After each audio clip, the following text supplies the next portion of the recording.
Imagine a world where young people, and we're talking significant numbers here, are choosing to step away from the traditional paths. Not just, struggling with unemployment, but actively disengaging from the whole idea of a career ladder, buying a house, maybe even marriage.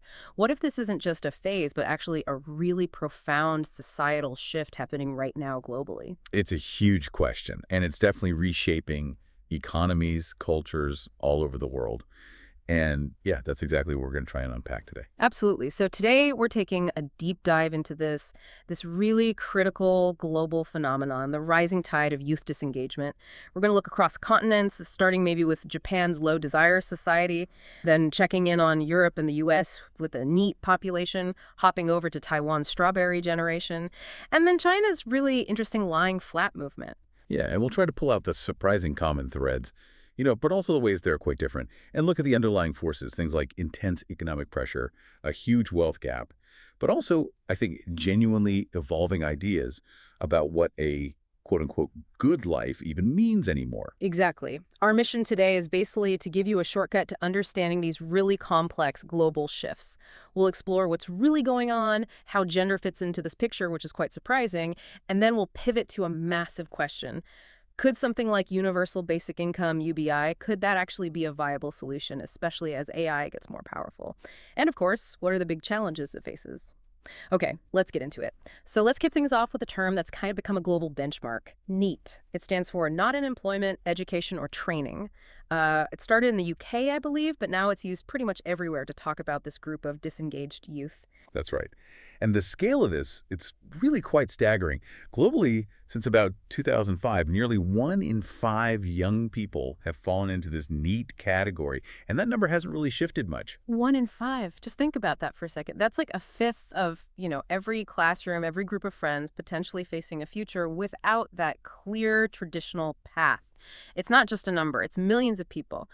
For instance, in the EU, back in 2011, they estimated around 7.5 million young people aged 15-24 were NEET. That's almost 13% of that age group. hmm And in countries like Bulgaria, Ireland, Italy, Spain, the rates were even higher, over 17%. The UK had over a million neets around that time, too. And what's really interesting, you mentioned this earlier, is how that standard age range, usually 15-24, gets stretched in places like Japan and Korea, right? All the Yeah. way up to 34. Exactly. And that tells you straight away this isn't just about kids fresh out of school struggling to find a first job.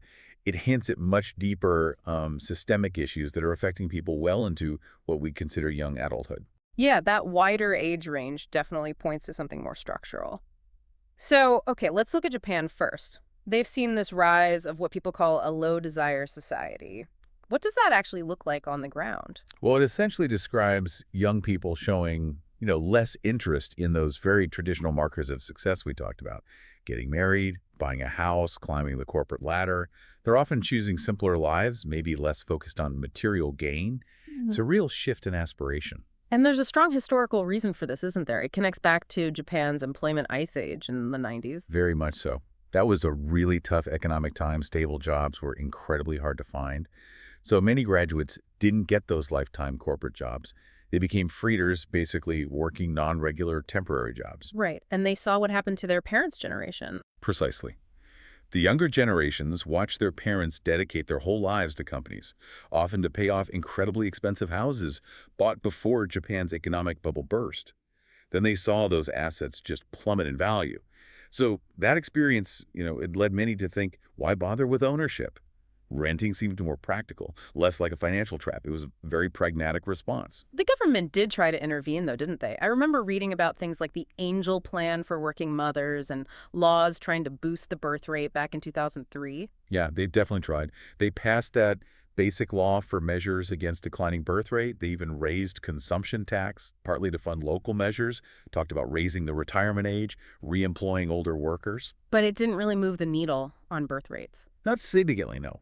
It seems these sentiments around not marrying, not having children, they're pretty deeply rooted now. It suggests it's not just about economic incentives anymore, but maybe deeper cultural shifts and a real reevaluation of what people want out of life. It's fascinating how similar pressures can manifest so differently. So if Japan has its low desire society, let's jump over to Taiwan.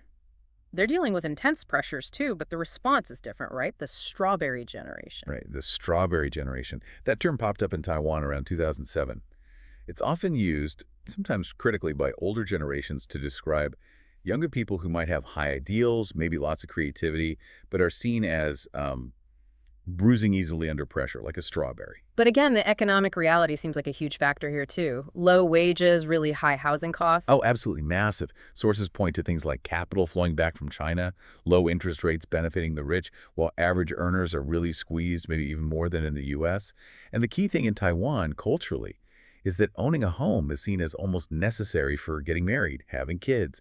So when that's out of reach for so many, it's not just financial, it's a major social problem that affects everything.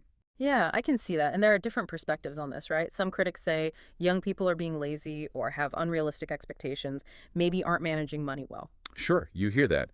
But others push back strongly, pointing out that the older boomer generation often bought houses relatively easily in past decades. They benefited from, frankly, insane property appreciation driven by government policies and speculation. So there's a real sense of a generational divide and opportunity. What was possible then feels almost impossible now. Okay, now let's turn to mainland China. Here we see these two really powerful kind of related ideas, lying flat or tangping, and also the Buddhist youth thing. What's the core idea behind lying flat? Lying flat, or tang ping, it's essentially rejection. A quiet but pretty profound rejection of the intense rat race, the hyper-competition, that constant societal pressure to always be striving for more, climbing higher. It's seen sometimes as a form of silent protest or maybe just a practical adjustment when social mobility feels stalled.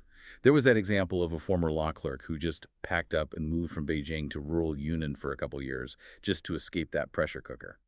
And the reasons behind this are pretty stark, aren't they? We hear about huge numbers of university graduates struggling for good full-time jobs. Yeah, it's a real issue. In 2024, the youth unemployment rate for 16, 24-year-olds was still stubbornly high, over 17%. And then you have the work culture in many companies demanding 12, even 16-hour days, 6 or 7 days a week, often, especially in rural areas, for low pay and few benefits.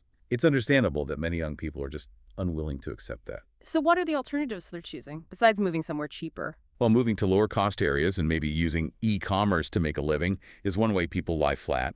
Another thing you see is naked resignation, just quitting a job without another one lined up. People do that explicitly to slow down, to prioritize their mental, their physical health. It's quite a radical act in that context, an act of self-care, really. And how does the Buddhist youth idea fit in? Is it similar? It's related, yeah. The Buddhist youth idea describes this sort of deliberate disengagement from the hustle, choosing to lower your ambitions, reduce the pressure you put on yourself. It's not necessarily apathy. It's more like a pragmatic, almost philosophical choice to prioritize, inner peace over constant striving. The term itself apparently came from a Japanese magazine concept about focusing on personal interests, but it really caught on in China around 2017. So people might say they work in a Buddhist way. Exactly. Meaning just doing what's required, no more. Or they might exercise in a Buddhist way only when they feel like it or remember. It's this kind of low-pressure approach to life, which is a huge contrast to that infamous 996 and 9A meet and 9P meter 6 days a week work culture that was glorified for a while. It's really clear that these stories from Tokyo, Taipei, Beijing, they're all variations on a bigger global theme. But when we put them side by side, what are those common threads that just keep popping up, and where do the cultural differences really stand out? Well, the common ground is almost always stagnant wages coupled with astronomical living costs, especially housing. That just makes those traditional milestones, buying a home, starting a family, incredibly difficult, if not impossible, for average young earners. And there's this shared feeling, I think, of being squeezed by a really extreme wealth gap. And the digital world seems to be playing a bigger role than maybe we first realize. Oh, definitely. You mentioned online gaming in Japan. It offers this kind of efficient pleasure, a sense of achievement maybe lacking in the real world. And then there's the whole creator economy globally. TikTok stars, streamers, even OnlyFans creators. These offer alternative lifestyles, maybe entrepreneurial paths that can seem way more appealing than a traditional grinding 9 to 5 job. Right. But the differences matter too. They absolutely do. Like we said, the cultural weight put on homeownership in Taiwan makes that specific barrier particularly acute. Japan's employment ice age was a unique historical shock that really shaped their trajectory. And, while neat is more of a statistical box, things like lying flat or low desire feel more like active cultural or philosophical statements, maybe even countercultural moves. So we've seen the picture across different cultures, but let's zoom in a bit. Who is actually most vulnerable to falling into this neat category or these disengaged states? Understanding the risk factors seems pretty crucial. Yeah, it is. And the data shows some clear patterns. Women, for instance, are generally at a greater risk of becoming neat than men. Lower education levels are a huge factor. You're about 3 times more likely if you have lower qualifications. What else? Having an immigrant background increases the risk significantly by around 70% according to some studies. Having disabilities, about 40% more likely. And I have to assume mental health plays a big part here too. A very significant part. Things like psychotic disorders that might emerge in adolescence or conditions like ADHD are strongly linked to long-term exclusion from both education and the workforce. And family background matters too. Things like parents having a history of unemployment, low parental education levels, or experiencing parental divorce can all increase a young person's chances of becoming neat. Okay, so what are the knock-on effects? What are the broader consequences of this widespread disengagement, not just for the individuals themselves, but for society as a whole? Well, for the individuals, it often leads to higher rates of both mental and physical health problems. We're talking about increased loneliness, anxiety, sleep issues. There's also, sadly, an increased risk of substance abuse or even crime, often driven by economic necessity, which then makes it even harder to get back into employment. And it leaves a kind of long-term mark on their careers, right? This scarring effect. Exactly. Spending long periods as neat can seriously damage future job prospects, impacting earnings potential for years, even decades down the line. It's a real long-term penalty. And for the economy. Economically, it's described as a staggering economic weight. Just to give you a sense, back in 2011, the estimated total annual cost of needs across the EU was 153 billion. That's billion with a B. About 1.2% of the EU's entire GDP at the time. Think about that. It's like the entire annual budget of a medium-sized European country. It's just gone. Yeah. It's a constant drag on economic growth. It costs a fortune in public finances and resources. Italy, for example, was estimated to be losing 25 billion a year. In Bulgaria, the loss was estimated at nearly 2.4% of their GDP. It's a massive ongoing economic drain. That really puts the urgency into perspective. It's not just individual struggles, it's a huge societal burden. And okay, looking ahead now, especially with AI and automation advancing so quickly, how might this whole landscape of work change even more dramatically? And what sort of maybe radical solutions are being put on the table? Yeah, the automation challenge is definitely looming large. AI, robotics, autonomous systems, things like cloud robotics, the Internet of Things. Hmm. There's a real risk they could generate mass unemployment on a scale we haven't really seen before. We've heard about job polarization before, right? Where tech gets rid of middle skill jobs but creates some high and low skill ones. Is this different? It could be, yeah. The thinking is that while previous waves of automation did polarize the labor market, this next wave, driven by AI, might create some new jobs, but potentially not enough to replace all the ones that are lost.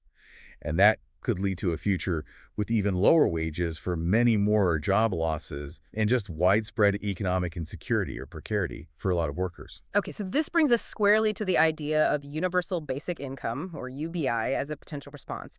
Just for anyone listening who isn't familiar, can you quickly define what UBI actually is? Sure, UBI is basically a regular cash payment, usually funded through taxes, that's given to all citizens. And the key things are it's universal, meaning everyone gets it, Yeah. and it's unconditional. You get regardless of whether you're working, looking for work, rich, poor, anything, no strings attached. So if it's unconditional, what's the main thinking behind it in this context, especially with AI coming? How does it fit into the picture we've been painting? Well, the primary argument is that it could be a way to cushion the blow of technological unemployment, to make sure that the benefits of all this new wealth and technological progress are shared more broadly, not just captured by a few.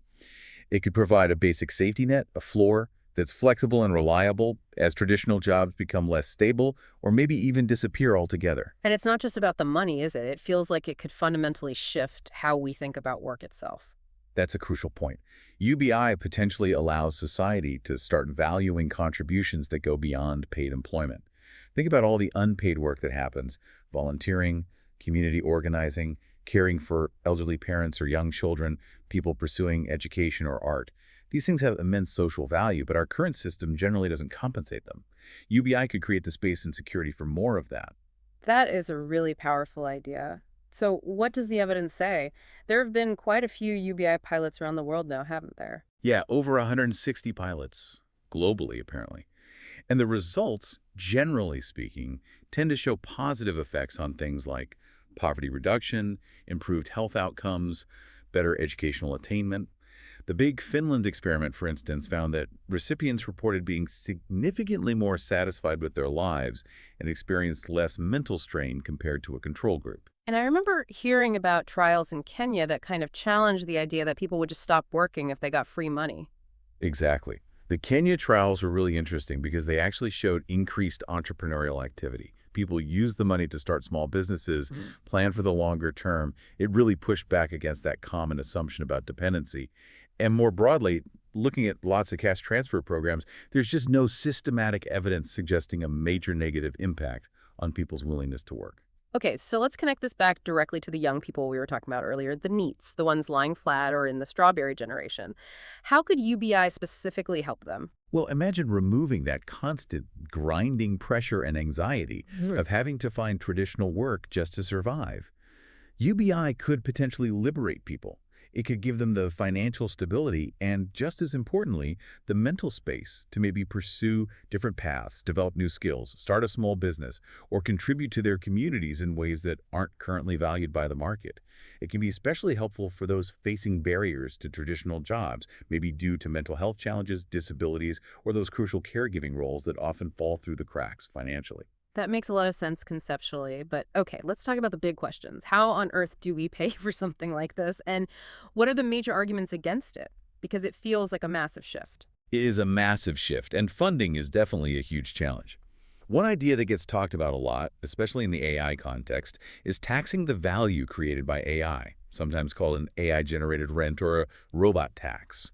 Bill Gates famously suggested taxing robots at similar levels to the human workers they displace. The appeal is that it directly links the funding source to the problem automation and could potentially help support those affected, maybe even slow down the pace of job displacement a bit. Are there other ideas beyond just taxing robots? Oh yeah, lots of other proposals are out there. Things like an annual wealth tax, maybe targeting the wealthiest households. Carbon taxes are another popular idea, tackling climate change while raising revenue. Some suggest a global tax on financial transactions. And then you get into more radical ideas like abolishing inheritance altogether, or even policies like limiting housing ownership to, say, one house per person. Those are much further from the mainstream discussion. Okay, so funding is one hurdle. What are the main counter arguments, the big criticisms leveled against UBI? Probably the most common one, and you hear it a lot, is this idea of freedom without responsibility. The argument is that if you just give people money with no strings attached, it discourages work, promotes idleness, and could lead to a big drop in the labor force. And ironically, that would then shrink the very tax base you need to pay for the UBI in the first place. It's a potential negative feedback loop. And just the sheer cost, the affordability question must be enormous. Absolutely enormous. The fiscal challenge is immense. Just one estimate I saw suggested that a fairly basic UBI, say $12,000 a year for every adult in the U.S., could cost something like $3.1 trillion annually by 2025. That's around 11% of the entire U.S. GDP. So the argument becomes, as some critics put it, an unaffordable UBI would be inadequate, meaning too low to really help. And an adequate UBI would be unaffordable. Finding that sweet spot is incredibly difficult. And even if you could theoretically tax AI profits, actually collecting that money effectively is another challenge, right? A huge one. There's a real concern about whether governments could actually capture a significant chunk of those AI-generated profits. Would the companies, the owners of the AI, just find ways around the taxes? Would they shift profits elsewhere? Ensuring the money actually gets collected for public benefit is a major practical hurdle. Then there's cultural resistance and just the sheer complexity of setting it all up. Exactly. In some places, like the UK, for example, the idea of welfare being conditional, tied to work or looking for work, is really deeply ingrained culturally. There can be a stigma attached to receiving benefits. Overcoming that perception and genuinely starting to value unpaid contributions as real work, that's a significant cultural shift needed. And then, yeah, the implementation complexity is mind-boggling. You'd need a massive overhaul of tax systems, coordination across loads of government departments. You'd probably need a whole new regulator just to figure out the right payment level, how to distribute it fairly, the ethics, ensuring it's sustainable long-term. It's not a simple policy tweak. It's revolutionary. So we've really journeyed through this complex landscape today. We've looked at global youth disengagement, seen its different faces in Japan, Taiwan, China, Europe, the US, but also understood those common threads, the economic pressures, the changing values. hmm And then we explored this really fascinating and maybe necessary idea of universal basic income as a potential response, especially with AI on the horizon. We weighed up its potential to reshape work and well-being against those really significant financial, philosophical, and practical challenges. Right. And I think what comes through from the sources we looked at is this idea that as we move into this increasingly automated future, the need for an ethically responsible state becomes more critical than ever. Yeah, the governments might need to update their role, to actively protect citizens, ensure basic needs are met, invest in people's capabilities, seeing citizens not just as workers or taxpayers, but as, I don't know, valued collaborators in society. Exactly. And the whole conversation around UBI, whether it's the ultimate solution or not, it's part of that much bigger discussion. How do we make sure that all this amazing technological progress actually serves human well being rather than undermining it? It's a huge question for all of us.